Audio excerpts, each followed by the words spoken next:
रायबरेली में एक दिवसीय दौरे पर पहुंचे सपा के राष्ट्रीय अध्यक्ष अखिलेश यादव ने महंगाई बेरोजगारी पर सरकार को घेरते हुए कहा कि प्रदेश का युवा बेरोजगार है। विकास के नाम पर सरकार ने कुछ नहीं किया, एक भी योजना जमीन पर नहीं दिखाई दे रही है।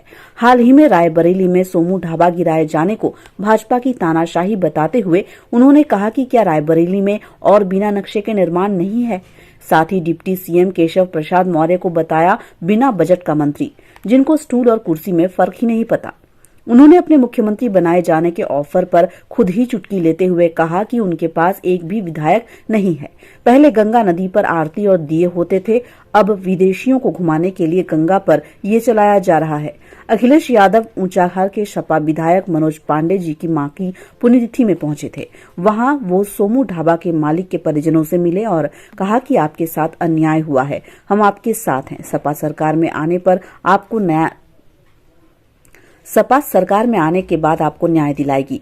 बता दें कि पिछले दिनों नक्शा न पास होने पर जमींदोज किया गया था सोमू ढाबा के मालिक के परिजनों से मिलने के बाद अखिलेश खगिया खेड़ा पहुंचे। यहां मृतकों के परिजनों से मिलकर उन्हें 3 दिन पहले सड़क किनारे ढाबे पर चाय पी रहे ग्रामीणों को डंपर ने रौंद दिया था। दुर्घटना में पहले दिन 6 लोगों की मौत हुई थी। एक अन्य घायल की इलाज के दौरान मौत हो गई, जिसके बाद मरने वालों की संख्या 7 हो गई है। उसमें 4 आपके विधायक हैं यहाँ पर। क्या लग रहा है लोकसभा की सीट में समाजवादी पार्टी अपना सांसद उतार? अभी देखिए, मैं केवल एक नहीं दिया रायबरेली को। मुझे याद है कि जितने भी प्रस्ताव आए होंगे उस समय पर, चाहे सड़कें सेंट्रल रोड फंड के, सैनिक स्कूल के, केंद्रीय विद्यालय के, ये ड्राइविंग वाला जो बना हुआ इंस्टीट्यूट आपका मोटर ट्रेनिंग इंस्टीट्यूट आपका, ये एम्स का, तमाम प्रस्ताव जो हम लोगों के थे, सड़क, बिजली के या सब स्टेशन के, सब प्रस्ताव हम लोगों ने माने थे और काम को आगे बढ़ाया था। तो क्या सांसद पद उतारेंगे, अपना देंगे समाजवादी पार्टी? ये अभी नहीं किया जा सकता विचार।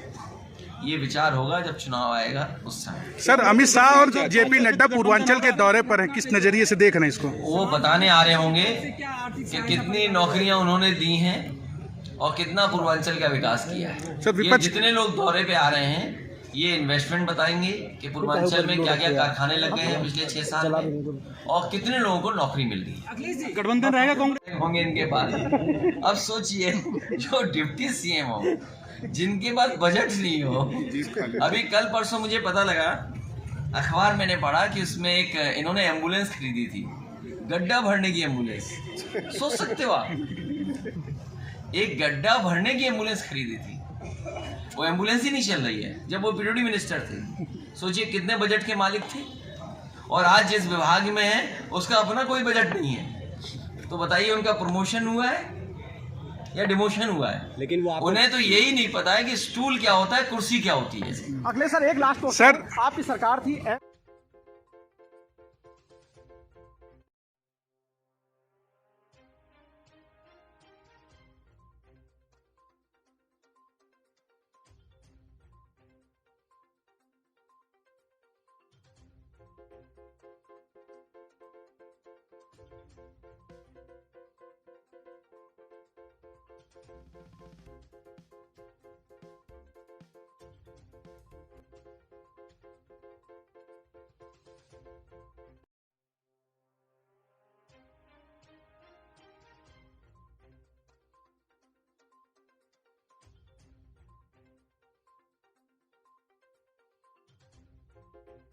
हम लोग आए हैं पिछले चुनाव के लिए। मैं धन्यवाद देता हूं रायबरेली की जनता को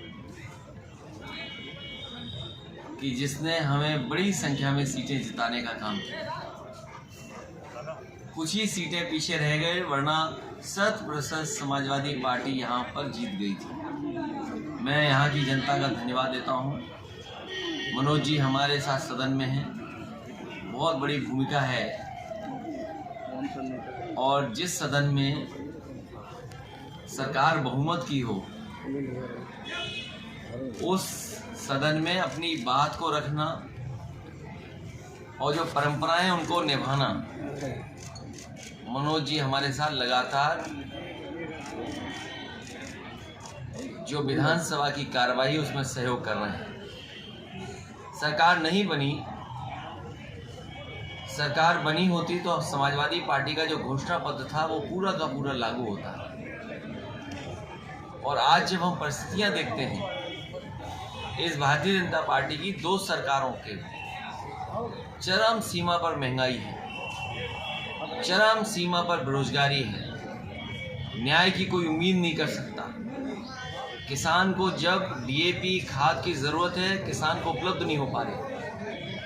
हर कीटनाशक दवाई से लेकर के हर चीज़ किसान की महंगी हो गई और पैदावार को जो मूल्य मिल जाना चाहिए था वो नहीं मिल पा रहा है। और यही भारतीय जनता पार्टी जब इन्हें वोट चाहिए था तो जनता को भरोसा दिलाया था कि 2022 तक किसानों की आय दोगुनी हो जाएगी।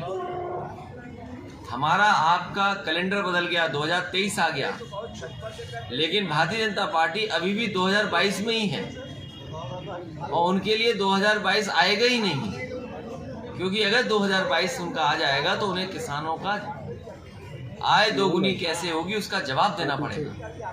इसलिए भारतीय जनता पार्टी का 2022 अभी तक नहीं आया है और जिस तरीके से अन्याय हो रहा है हम और आप कल्पना नहीं कर सकते। जिस देश में प्रधानमंत्री जी ने ये कहा हो कि अन्ना पशु सड़क पर हैं, अन्ना पशु से किसानों का नुकसान है, उस प्रदेश में कोई न कोई एक्सीडेंट हो रहा है, किसी न किसी का जान जा रही है। इतनी टकराने से, एक्सीडेंट से किसानों की कहीं भी जान नहीं गई होगी जितनी उत्तर प्रदेश में गई है जान अन्ना जानवरों की वजह से।